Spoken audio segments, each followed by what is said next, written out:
You've seen it. Maybe it happened to you this morning. A high-end car weaving through traffic as if the rules don't apply to it. Or perhaps it was at the office, a boss presenting your idea as their own in a major meeting with a self-satisfied smirk. Or that person in the grocery store line who cuts in front with a look that says, "My time is more valuable than yours." In that moment, you feel a pang of anger, of frustration, and you wonder, why do they act like that? Have they no shame? The question hanging in the air is whether it's just a few rude individuals or if there's something deeper, a pattern that repeats itself over and over. The answer, according to science, is yes. There's something more. It's not your imagination. This phenomenon has an informal but incredibly descriptive name, coined by psychologist Paul Piff, the asshole effect. And it's not just an anecdote.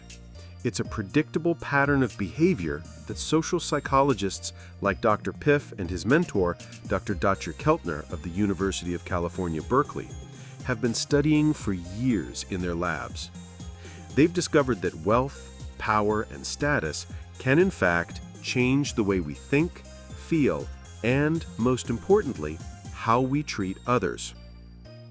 Before we dive into the science, it's essential to make a clarification.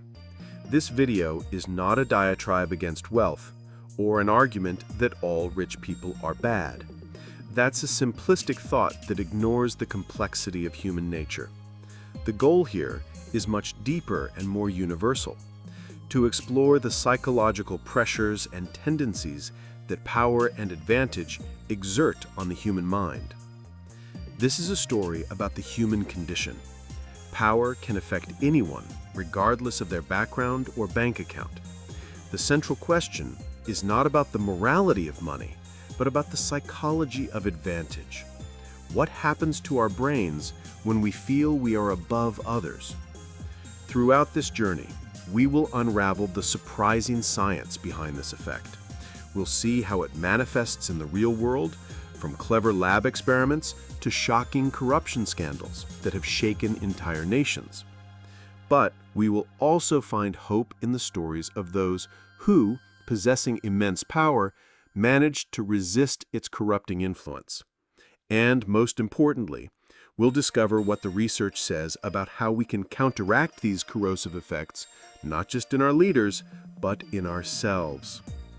To understand how advantage changes our behavior, let's start with Paul Piff's most famous and revealing experiment, a simple game of Monopoly, but with a cruel twist.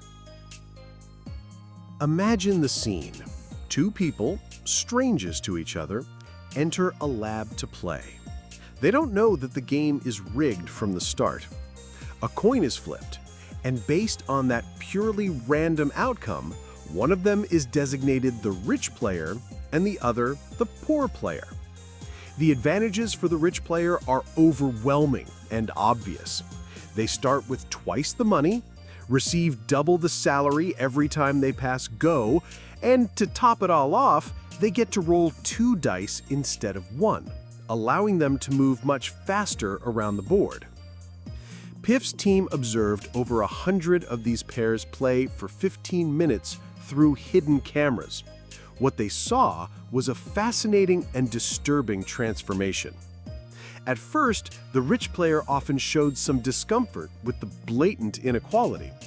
But as the minutes passed, that discomfort faded and was replaced by something entirely different. The rich players began to behave more dominantly. They moved their pieces around the board with more force, slamming them against the surface. They displayed more expansive and loud celebratory gestures. Even a small, seemingly trivial detail revealed a lot. On a side table was a bowl of pretzels for both players. The rich players began to eat significantly more pretzels than the poor players. They became louder, chewed with their mouth open, and generally their behavior became ruder and less considerate toward their opponent. But the most shocking finding came at the end of the game. When the rich players were asked why they had won, Despite the game's structure making their victory virtually inevitable, their explanation was astonishing. They talked about their strategic decisions, their cleverness in buying properties, their skill in the game. In their minds, they had earned the win. The initial advantage, the coin toss that decided everything, was conveniently forgotten or minimized. This experiment reveals the core of the asshole effect. The human mind has an almost infinite capacity to rationalize advantage. It turns privilege into merit, luck into skill. And once you believe you deserve your elevated position, your behavior towards others changes radically. The Monopoly game was not an isolated finding. It was the centerpiece of a series of 7 studies published in a landmark paper in the prestigious Proceedings of the National Academy of Sciences. Together, these studies build a solid, multifaceted case demonstrating that this pattern of behavior extends far beyond a simple board game. Studies 1 and 2, the crosswalk. Researchers took their work from the lab to the real world. They positioned themselves at a busy crosswalk in California, where the law requires cars to stop for pedestrians. For days, they observed and classified vehicles by their value, make, and age as a rough indicator of the driver's socioeconomic status. The result was clear and alarming. Drivers of the most expensive vehicles were significantly more likely to break the law. They not only cut off other cars, but also flagrantly ignored the pedestrian waiting to cross. While 100% of drivers in the cheapest car category stopped, nearly 50% of drivers in the most luxurious cars drove right through, violating the law. Study 3. Unethical decision-making. Back in the lab, participants were presented with several hypothetical scenarios involving unethical decisions, like keeping the extra change a cashier gives you by mistake, or not declaring all income to pay less in taxes. Higher-class individuals showed a greater tendency to endorse these decisions. Study 4. The candy jar. This is perhaps the most visceral example. Participants were shown a jar of candy and explicitly told it was reserved for children in a nearby lab, but that if they wanted, they could take some. The results were stark. The wealthiest participants took, on average, twice as much candy as the lower-class participants. This simple act demonstrates a prioritization of self-interest over the well-being of others, even when those others are children. Study 5. Lying in a negotiation. A simulated job negotiation was organized. The participant, playing the role of the employer, was told in private that the job being offered was going to be eliminated soon. Their task was to negotiate the most favorable contract possible with a candidate. Higher-class participants were significantly more likely to lie by omission and deceive the candidate to get the better deal for themselves, hiding the crucial information. Study 6. Cheating for a prize. Participants played a computer-based dice game. They were told that the higher their score, the better their chances of winning a $50 cash prize. The game was rigged, so it was impossible to exceed a certain score, but participants had to report their results themselves. Individuals with annual incomes over $150,000 were 4 times more likely to lie about their score to increase their chances of winning than those with incomes under $15,000. Finally, Study 7. Endorsing unethical behavior at work. Participants were presented with workplace scenarios involving clearly unethical behaviors, such as accepting bribes, stealing company property, or lying to customers. Once again, higher-class individuals showed a greater willingness to endorse these behaviors. What is the common thread that unites all these behaviors, from not yielding to a pedestrian to lying to win $50? The researchers found a key psychological mediator: greed. Across the studies, higher-class individuals consistently showed more favorable attitudes toward greed, viewing it not as a vice, but as something positive and beneficial. This ideology, in turn, predicted their unethical decisions and behaviors. These behaviors don't arise from a vacuum. They are deeply rooted in personality traits that wealth and power tend to foster. Subsequent research by Piff and his colleagues revealed a consistent and robust correlation. As socioeconomic status increases, so do levels of narcissism and a concept called psychological entitlement. Let's define these terms. Psychological entitlement. This isn't about legal rights, but a subjective and pervasive feeling that one deserves more and is entitled to special treatment compared to others. It's the belief that the rules that apply to everyone else don't necessarily apply to you. Narcissism. This is a personality trait characterized by an inflated view of oneself, a deep-seated egocentrism, a constant need for admiration, and a willingness to manipulate others to achieve one's own ends. To measure this behaviorally, Piff designed the mirror study. After completing a task, participants were discreetly observed. The finding was subtle but revealing. Wealthier individuals spent more time looking at themselves in a nearby mirror, a behavioral indicator of vanity, a key facet of narcissism. This is where we connect all the dots.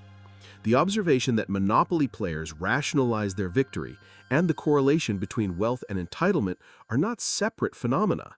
They are two sides of the same coin. Together, they reveal the psychological engine that drives the asshole effect. It works like this. Possessing an advantage, whether granted by a rigged game or by life circumstances, creates cognitive dissonance. On one hand, we have this advantage. On the other, most of us want to believe the world is a fair and meritocratic place. To resolve this tension, the mind rarely concludes, the system is unfair and I've been lucky. Instead, the much more comfortable and self-gratifying conclusion is, I must deserve this advantage. I'm smarter, more hardworking, simply better. This is the birth of psychological entitlement. It's a cognitive process that transforms privilege into perceived merit. And once this feeling takes root, the moral framework becomes warped. Behaviors that were previously seen as unethical, taking more candy, lying in a negotiation, not yielding to a pedestrian, are no longer perceived as breaking the rules. They are reinterpreted as taking what is rightfully mine. This rationalization engine is what insulates the powerful from feelings of guilt or empathy. It's not just greed in an abstract sense. It's a deep, self-justifying belief system that protects the ego and validates selfish behavior. And it explains why appeals to fairness and equity often fall on deaf ears when directed at those who feel fundamentally more entitled than others. If Paul Piff showed us what happens when people have an advantage, his mentor, Dietrich Keltner, offers a profound explanation of why it happens, through his influential theory, the power paradox. The paradox is a tragic irony. Keltner argues that, contrary to the Machiavellian view that power is seized through force and deceit, in most human groups, power is given. Groups tend to give power and status to those individuals who demonstrate the best human qualities: empathy, generosity, collaboration, and a focus on the group's well-being. We gain influence by improving the lives of others in our social networks. But here comes the paradox. The very experience of having power and feeling powerful begins to erode precisely those qualities that allowed us to achieve it in the first place.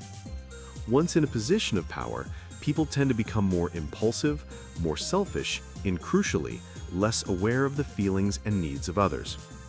They risk losing the very status the group granted them because they stop serving the common good.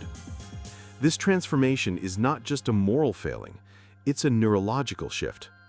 Neuroscience research has begun to map what happens to our brain under the influence of power, and the results are astonishing. The empathy switch, mirror neurons. To understand this, we need to talk about mirror neurons. In simple terms, they are brain cells that fire both when we perform an action and when we see someone else perform that same action. If you see someone smile, your mirror neurons for smiling activate, allowing you to feel that smile. They are the neurological basis of empathy, the ability to put ourselves in another's shoes. Research has shown that when people are primed to feel powerful, for example by asking them to recall a time they had control over others, the activity of their mirror neuron system decreases. Power literally flips the empathy switch off in our brain, making it neurologically harder for us to feel what others feel. Losing perspective, the E on the forehead. Psychologist Adam Galinsky's brilliant experiment illustrates this perfectly. Participants, some of whom had been primed to feel powerful, were asked to draw a letter E on their own forehead for another person to see. The results were telling. People in the low power condition drew the E so it was legible to the observer. However, those who felt powerful were 3 times more likely to draw the E oriented towards themselves, meaning it was backward for the person looking at it. This is a stark visual demonstration of how power makes us egocentric and robs us of the ability to take another person's perspective. The brain damage analogy. Keltner uses a provocative but accurate comparison. The behavior of people under the influence of power often resembles that of patients with damage to the brain's orbital frontal lobe. This is a critical region for regulating empathy, impulse control, and socially appropriate behavior. When this area is damaged, people become impulsive, socially insensitive, and have difficulty reading social cues. Power, in essence, can act as a form of functional brain damage, temporarily disabling the neural circuits that make us considerate social beings. The power paradox is not just a static contradiction. It's a dynamic, self-destructive cycle. It begins when an individual, thanks to their empathy and group focus, is given power. The experience of that power causes a neurological shift. Mirror neurons dim. Egocentrism increases. This brain change leads to behaviors that no longer serve the group. Rudeness, impulsivity, disregard for others' needs. The group, which originally granted the power, perceives this change and begins to withdraw its support through gossip, resistance, and damage to the leader's reputation. The leader, now more isolated and less able to rely on genuine support, may resort to more coercive and Machiavellian tactics to maintain control, which only accelerates their downfall. This tragic cycle explains why so many leaders, companies, and political movements that start with noble ideals seem to lose their way. The reward for being socially adept contains the neurological seeds of social failure. When these psychological and neurological mechanisms are amplified at the level of governments and corporations, the results can be catastrophic. Individual entitlement becomes systemic corruption, and personal lack of empathy leads to large-scale human harm. The case of former U.S. Congressman Randy Duke Cunningham is a textbook example of the power paradox in action, a story of a celebrated American hero whose sense of entitlement led to one of the most brazen bribery scandals in congressional history. Cunningham's public image was built on heroism. As a U.S. Navy pilot during the Vietnam War, he became one of the only flying aces of the conflict, earning numerous decorations, including the Navy Cross and 2 Silver Stars. He was a real-life Top Gun instructor. This heroic backstory propelled him to Congress in 1991, where he became a leading Republican voice on national security and a member of the powerful Appropriations and Intelligence Committees. But behind the scenes, the power and influence of his position began to corrupt him. Cunningham developed an insatiable appetite for luxury, fueled by a deep-seated sense of entitlement. He began accepting massive bribes from defense contractors in exchange for steering hundreds of millions of dollars in government contracts their way. The scale and nature of the bribes was staggering, revealing a man who believed the rules no longer applied to him. He accepted at least $2.4 million in illicit benefits, which included cash payments, the complete payoff of the mortgage on his multi-million-dollar mansion in Rancho Santa Fe, a Rolls-Royce and other luxury vehicles, a yacht which he named the Dukester, antique furniture, rugs, and lavish vacations. When the scandal broke, Cunningham's fall was as dramatic as his rise. In 2005, he resigned from Congress in disgrace and pleaded guilty to conspiracy and tax evasion. His sentence of 8 years and 4 months was, at the time, the longest ever given to a member of Congress for corruption. Cunningham's story is a tragic illustration of the power paradox. He was granted power, in part, because of qualities the public admired: bravery, leadership, and patriotism. Yet the experience of that power eroded his moral compass. His actions were not just about greed. They were driven by a profound psychological entitlement, a belief that his heroic past and powerful present entitled him to a lifestyle far beyond what his public salary could afford. He transformed from a public servant into a man who saw his office as a personal ATM, a classic and devastating case of the asshole effect at the highest levels of government. If Cunningham's case illustrates political entitlement, the story of Elizabeth Holmes and her company Theranos is the definitive case study of corporate narcissism and the catastrophic failure of empathy. Holmes's promise was revolutionary, a technology that could perform hundreds of medical analyses, from cholesterol tests to cancer detection, with a single drop of blood from a finger prick. She attracted billions of dollars in investment, and Holmes was hailed as the next Steve Jobs. The reality, however, was a fraud. Her technology, named Edison, never worked reliably. To hide this, Theranos performed the vast majority of its tests on commercial machines made by its competitors, often dangerously diluting the small blood samples so they could be processed, which severely compromised the accuracy of the results. Holmes's behavior is a clinical portrait of the traits we've discussed. She displayed pathological competitiveness, a total inability to admit failure, and extreme overconfidence bias, believing her own narrative even when scientific evidence contradicted it. She cultivated an image of power, even faking her voice to sound deeper and more authoritative, and was known for her intense, unblinking stare, a trait often used to intimidate and manipulate. But the most tragic aspect of the Theranos case is not the financial fraud, but the human cost. This is where the power-induced lack of empathy becomes deadly. Holmes's narcissistic quest for success and admiration led her to completely ignore the well-being of the patients who trusted her technology. The stories are heartbreaking. A pregnant woman received a Theranos result indicating she was having a miscarriage. Fortunately, her pregnancy was healthy, but the emotional distress was immense. Another patient, Erin Tompkins, received a false positive for HIV antibodies, plunging her into weeks of panic and despair until subsequent tests confirmed the result was wrong. A man received results so alarmingly abnormal that his doctors sent him to the emergency room, believing he was on the verge of a heart attack. Hospital tests revealed he was perfectly healthy. The Theranos case demonstrates the ultimate danger of the asshole effect in the corporate world. Holmes' profound lack of empathy, fueled by power, status, and a narcissistic belief in her own destiny, turned the real suffering of patients into an irrelevant externality. They were simply data points, obstacles on her path to greatness. Fortunately, the story doesn't end here.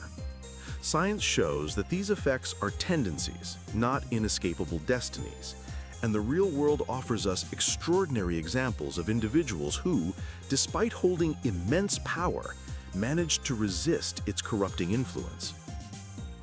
As a living antidote to the pomposity of power, we find José Pepe Mujica, president of Uruguay from 2010 to 2015. His story is a masterclass in resisting the corruption of power. Mujica refused to live in the lavish presidential palace, preferring to stay on his wife's modest flower farm, a house reached by a dirt road. He drove a 1987 Volkswagen Beetle, and most famously, he donated about 90% of his $12,000 monthly salary to charities that help the poor and small entrepreneurs.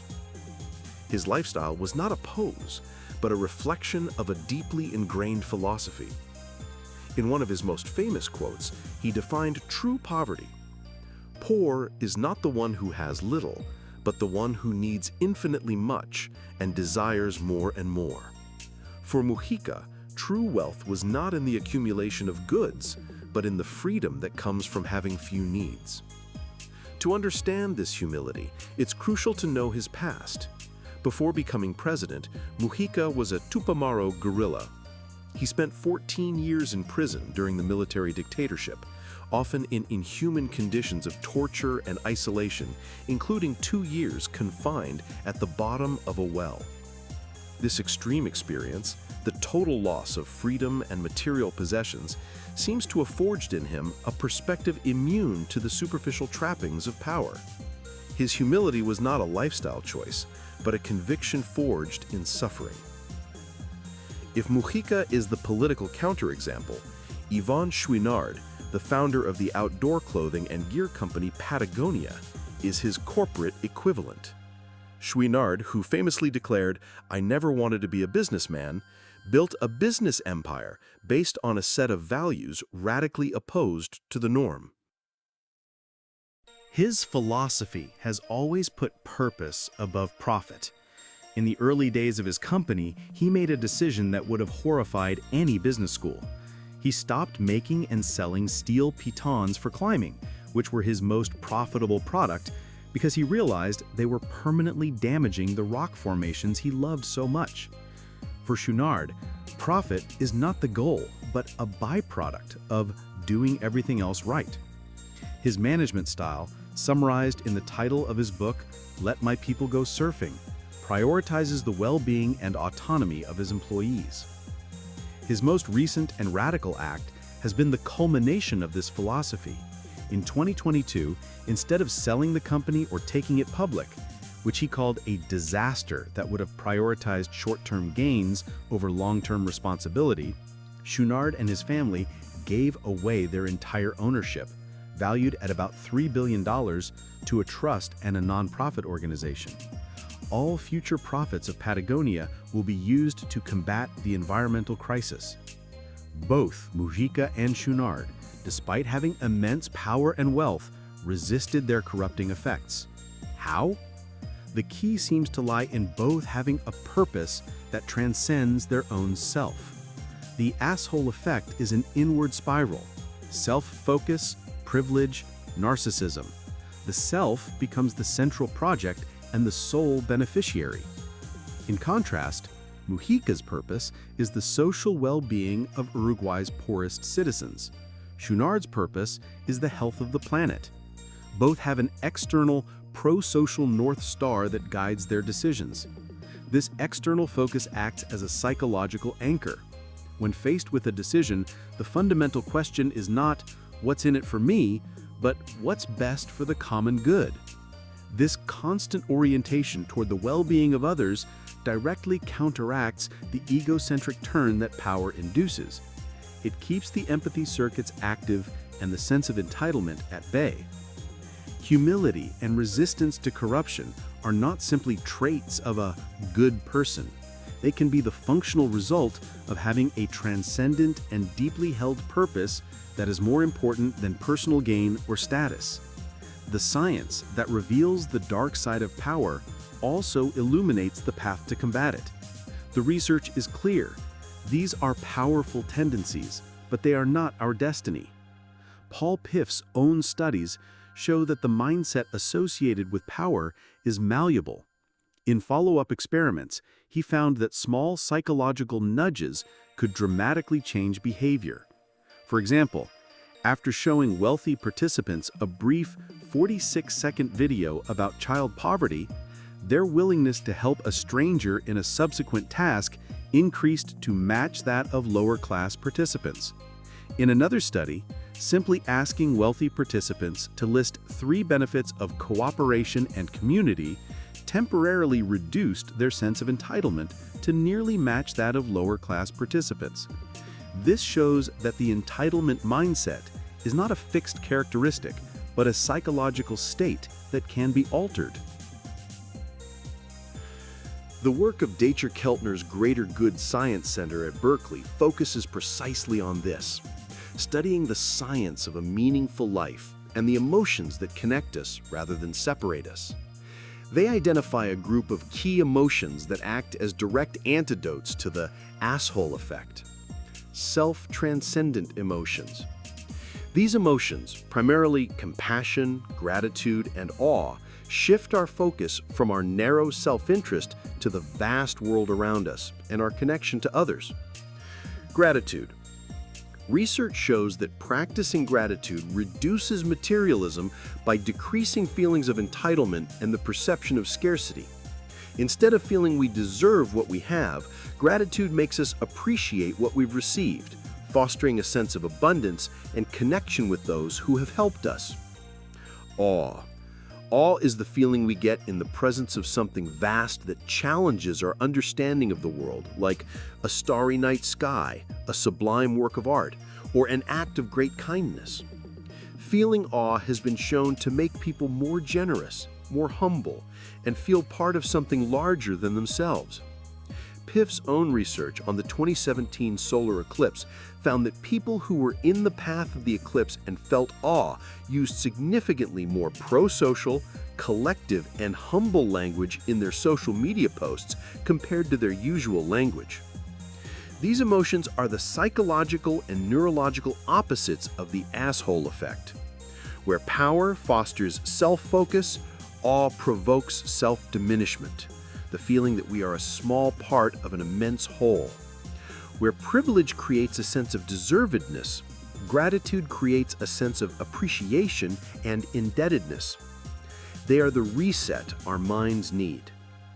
The final lesson from all this science is not just for presidents and CEOs. All of us navigate power dynamics every day, in our families, with our friends, at our work. The asshole effect is a universal human temptation. The question is what we do about it. Dietrich Keltner offers 5 daily practices to outsmart the power paradox and stay connected to our better selves. 1. Be aware. Pay attention to your own feelings of power. Notice when they arise and the temptations they bring to interrupt, to ignore, to prioritize yourself. Awareness is the first step. 2. Practice humility. Remember that any influence you have is a privilege granted by others. Be critical of your own ideas and celebrate the contributions of others. 3. Stay focused on others and give. Make generosity a habit. Listen actively. Offer your time and resources. Empowering others is the only path to lasting influence. 4. Practice respect. Ask questions. Listen with the intent to understand, not to reply. Be curious about the lives of others. Acknowledge them. Thank them. 5. Change the context. In your daily interactions, actively seek to dignify people in positions of less power. A simple act of recognition can change the psychological dynamic of an interaction. Science shows us the dark path that power can lead us down, but it also illuminates the antidotes. By consciously choosing to cultivate empathy, practice gratitude, and seek awe, we can resist the pull of our worst impulses.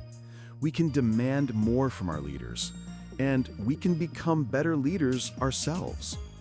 The final choice is to build a world where power serves the many, not just the few.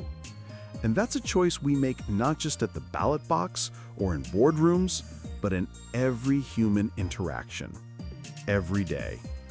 The fight against the asshole effect starts here and now with each of us.